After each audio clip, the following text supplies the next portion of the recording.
This is Undergroundopolis.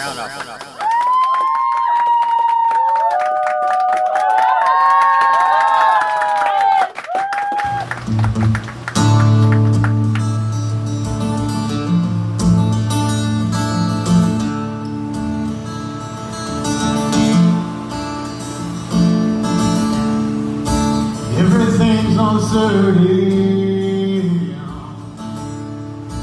Toast to them, yeah. Everybody's crying.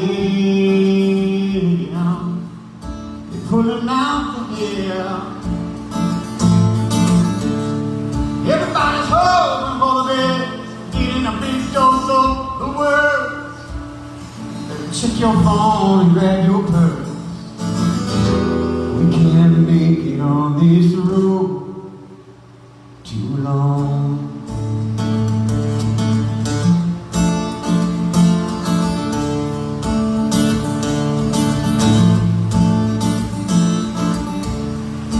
Another brother dying, no fault of his own. The other people crying,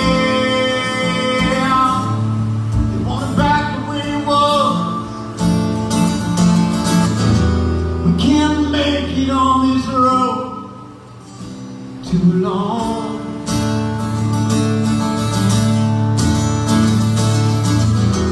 We can't make it on this road too long.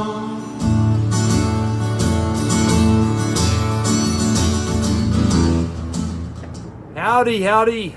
I'm your guest host tonight. This is Buckshot George, filling in for Rob Lyon for the Undergroundopolis podcast presents The Ruckus with Kenny Moon and Ground Control tonight with opener Dave Wilson. Who's that guy? We got a plane going overhead. All right, let's let the plane pass. Damn planes. Damn UPS. So, yeah. You worked for UPS, didn't you? No. No, you didn't. You worked for one of those shipping companies. One you? of them. One of them. You're not gonna. One of the four. One of the I'm not allowed to companies. speak about them. Oh, okay, one of those things. What do they call it? At least for a few more months. I A think. disparaging something. Anyway, we're going to talk about your music today. We're shaking a little bit here. Yeah, so this is Dave Wilson. Dave Wilson I met when he was in the band Power Glide over at the Air Devil Inn. Is Power Glide still going? Not as Power Glide. They are still improvising it out like crazy as Rhino Dime. Not sure if they're looking to play out anytime soon, but they are definitely starting to put a whole bunch of stuff out online, like on Reverb Nation, that sort of thing. Yeah, they are amazing. They really are. Those guys, Andy, Paul, Mike, and Steve, are just. That was a cool project. Just got to walk in and sing over top of guys. It's pretty cool. So it was, interesting story how we met. I had left a microphone, I guess, behind at a gig, and Dave stole it. And I had to go over his house and pick it up. That was my introduction to Dave, and he's a real kindred spirit. So it's definitely an honor to have Dave here tonight. But so you're a solo artist now, and as we know, you're home recording. Yeah. So you've got a new song you're going to debut tonight. I got a call from a friend, and we've been in bands together, and she's starting a project, and she was like, Dave, would you write me a couple songs, and would you write with me? She had some subject matter, and the first one that kind of fell out, I'm going to try it out tonight. I'm going to try it out. It's called Daybreak, and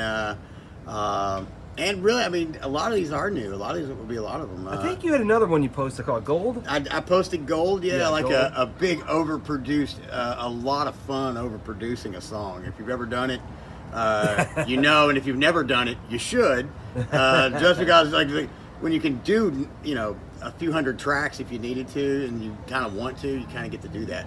But no, Gold that I put out there a little bit is a version that was really all me late at night in GarageBand, except for the big soaring leads, and that is my man Mike Linehan, who was in basically every band I've been in. Basically, has been Mike and I, and He is in a great jam cover band called Sonic Vimana.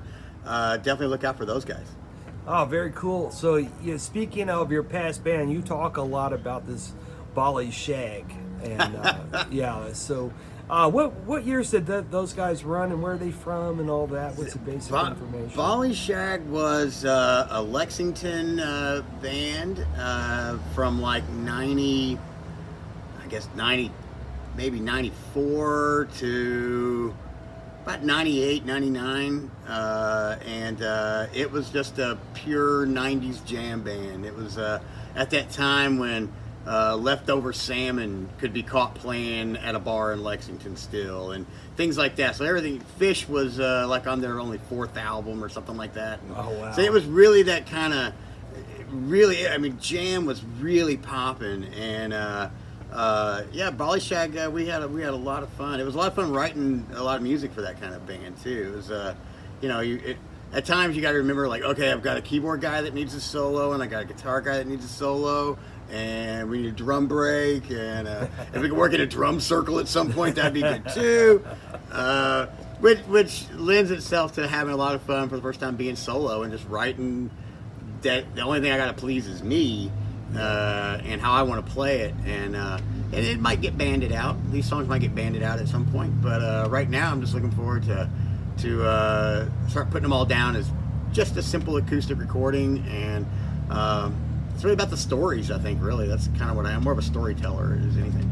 Yeah, that's cool.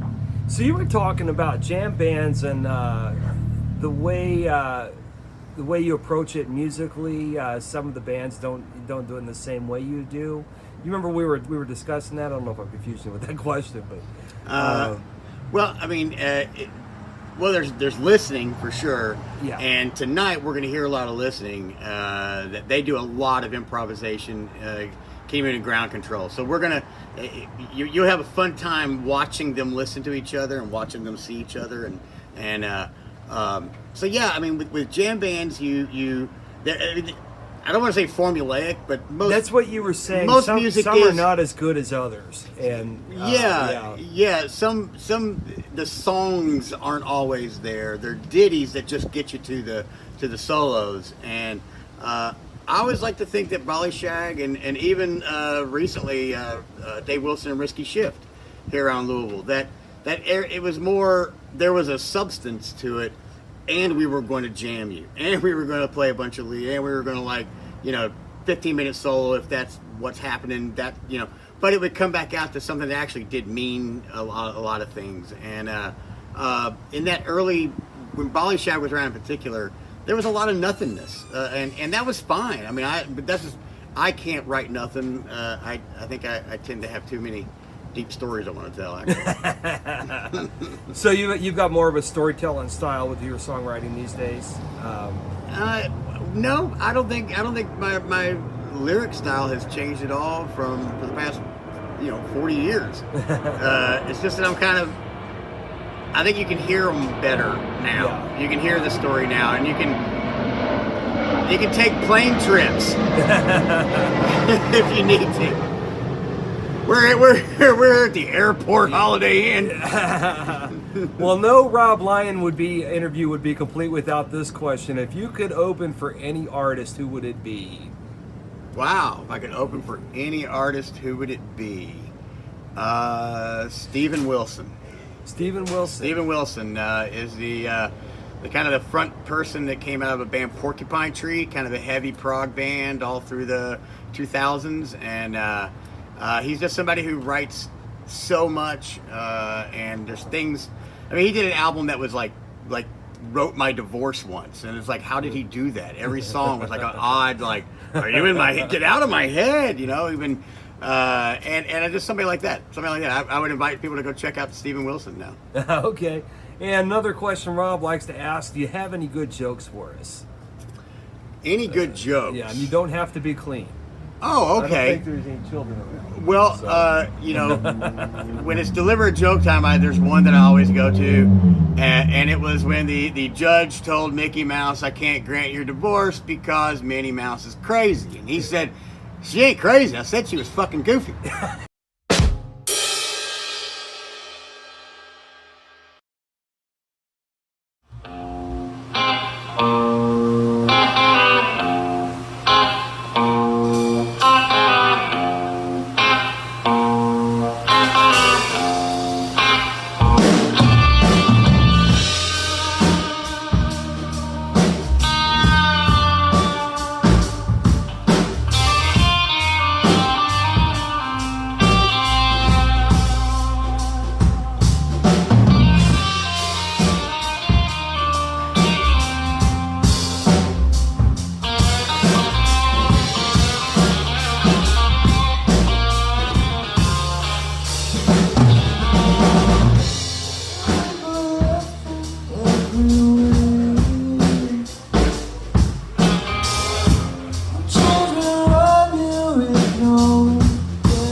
I did some last minute research on Kenny Moon, which this is a band, Kenny Moon and Ground Control, but he's got some solo stuff too, and I was kind of jamming it on the way to the venue. And first thing I popped in a couple songs, and I always feel like I'm insulting people. Hey, your band reminds me of so and so, but first thing I thought was Captain Beyond, and they seem like genuinely flattered by that. So, what do you what would you call that kind of music? Is that that's like just is it psychedelic hard rock, stoner rock? What do they call it these days? We just had this conversation the other night. Oh yeah, it's a conversation we have often. Like psychedelic hard rock, I think. Psychedelic hard rock, An alternative indie, or I don't know.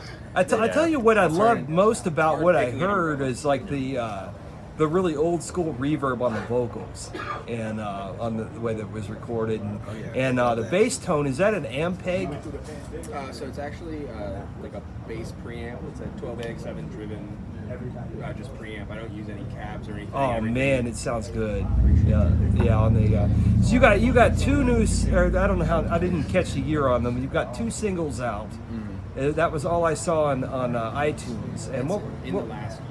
In the last year? Yeah. They were about a year apart, actually, almost exactly by the day, actually. So you've got two singles out. What were the titles on those? You're Older and Love You All the Time. You're Older is spelled Y-E-R if you're looking that up. Y-E, You're Older. Yeah. What's that about? You don't even look old. The song? Yeah. It's kind of just like describing what life is like in a lot of ways, you know, just the patterns that you can't avoid, you know, the sun coming up and going down, and you know, just experiencing it and being affected by it, the old age, you know, the age of your life affecting you. Oh, and I should have done this right up front. I want to get everybody's names. This is Kenny Moon on the left with the chest tattoo there and the turquoise amulet, and Coco is. Coco Hayes? Coco is. Okay. And Shane. And when it's your bass, obviously, Coco's a bass, and then drums. Shane is drums, and very cool. Trying to think of a good question to ask here. What would Rob ask right now? Give me a raunchy joke. I'm afraid of it. Give me a raunchy joke. Then the rest of his questions are boring. That's right, Rob. I should have had a joke at this point. I think I looked up jokes last week actually because I was asked the same question. He put you on the spot. That's what you know. What's the difference between jam and jelly? Yes. We all know the answer. We don't need to. That one just stays right here at all times. That's great. What's up? We got Ed Schmidt walking behind us over here. Ed Schmidt. Promoter extraordinaire, Ed Schmidt. We're doing an interview with Kenny Moon for Rob right now. Oh, that's right. Rob couldn't make it tonight. Rob, I'm guest hosting here. So, so give me a rundown. This is Rob's boring, who are your influences question. We'll do that one. I think, like right now at this time, we're really heavily influenced by King Crimson as a band. Which era? All of it, honestly. All of it? The 80s is really cool. The early 80s stuff, like Indiscipline and that kind of thing, but just all of it, really. Yeah. We've been kind of exploring that, and really right now we're in a weird spot as a band. We just kind of took a little bit of a break from shows, and we're getting back into like a little more progressive stuff. We're trying to approach that a little bit heavier. So definitely King Crimson. King Crimson. I don't know. Jack White in my early years, like as a guitar player specifically, like he's probably my biggest influence as a single person. Yeah. But yeah, you know, it changes all the time. Yeah, I'm heavily influenced by, like, lately King Crimson is big, but a lot of jazz, progressive jazz, stuff like that. That's where my drumming has been kind of going. Simon Phillips, one of my favorite drummers. Oh, wow. Bill Bruford's great. I mean, and then Always the Dead for me, always. I've honestly been listening to a lot of professionals, like recently, like Aaron Spears. Also Latin And stuff. yeah, Yeah, absolutely. we're all three. Elise and Tom, and Yeah. George Benjor is like a huge like influence generally. Yeah, okay. Frank Zappa for me personally, I always dig into that kind of thing. Do you think he would have been more respected as a guitar player today if he hadn't gone the comedy music route? Anytime you come to me like that, I don't necessarily view Frank Zappa as like comedy music. Yeah. It's in so much as it's like in spite of how serious people take most music anyway. You know, it's not. Yeah. It's like there's a lot of really, really interesting and like well thought out content that is just like he displays it in like a really, in sometimes a kind of funny way. But like you think about songs like Uncle Remus. You know, Uncle Remus is such a heavy song, and it's like it's funny because his voice is funny, I guess, but like the content is actually really like emotionally heavy.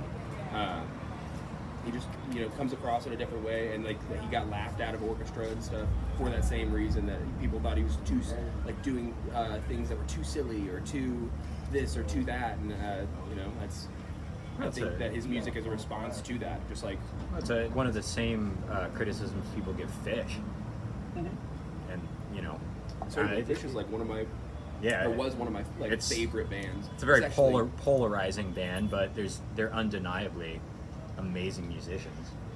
I love Fish. I put Frank Zappa top 5 guitar players for sure, just because of how unique his voice is, and not only that, like when he shredded blues and shit. Like one of the guys you played with, like George Duke. Oh my god! You know, and the guys from the Turtles, Flo and Eddie, or what was their names? Mark Bowman and Howard Kalin, I think. Yeah. The Turtles backup singers. You've seen their movie 200 Motels? Yeah. I thought that was really cool because he didn't make that movie about himself. He made it about his band. Yeah. I don't know. I love that one. I watched that one on VHS tape a long time ago back in the day. It's kind of expository of like the way that he thought. You know? Yeah. It's like it was even though he was a very like opinionated and kind of hard person, from what I understand. It kind of like that, like those kinds of pieces of content exposed that it was for everybody else. Yeah. Like it was always for everybody else, you know? If you ever seen him go up against the PMRC in the 80s, that was, you remember that? I don't. You guys may not be old enough to remember that. I wasn't alive then. Yeah, Parents Music Resource Center or something. Yeah. It was Al Gore's wife, Tipper. Right. Yeah. And, Steven Snyder had a lot to do with that too. Dee Snyder. From Twisted Sister. What was the other thing Zappa was on? The Crosshairs, where it was like a socio-political show, like just like some kind of commentary, like people would debate. It was two sides. I don't know if you're familiar, but it was in the 80s at some point, and maybe even the late 70s. But it was when that kind of thing was coming up. It's like, you know, lyrics and how, you know, they wanted to censor music essentially. And he went on there, and they expected to be able to just like say whatever to him in aggressive ways, and of course that wasn't going to happen. You know, he made them look like fools. It was pretty cool. Yeah. So have you guys done out of town shows? You toured at all? Not toured. Yeah, toured. we played in Lexington. We love Lexington. We're Green Lantern. We're playing the Burl next The Thursday. Burl. Oh, moving on up. Yeah, trying. Yeah. So yeah, we're playing the Burl. We just played a place called Girls Burritos. Okay. It was cool. It's like a little tiny, like it's basically one room, and there's like a wraparound bar, and they have like really dope burritos, and it like turns into like a bar, more like a night scene at the like towards the night, but it's all ages still. Yeah. So yeah, it was really fun. Played to like a packed room, and it was just really good reactions. Played with a band called Killer Kaiju. Yeah, They are fucking. Yeah, you, it's our Rob, voice. you need to get a hold of those guys and check them out For sure. Absolutely. Killer Kaiju. They're our buds, and they're really, really good. Yeah. So I was just curious, and this is not just for the band, but actually you, Kenny, just by yourself.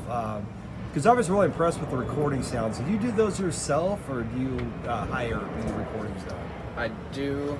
So a lot of like my solo stuff, there's one track that's called Shaken.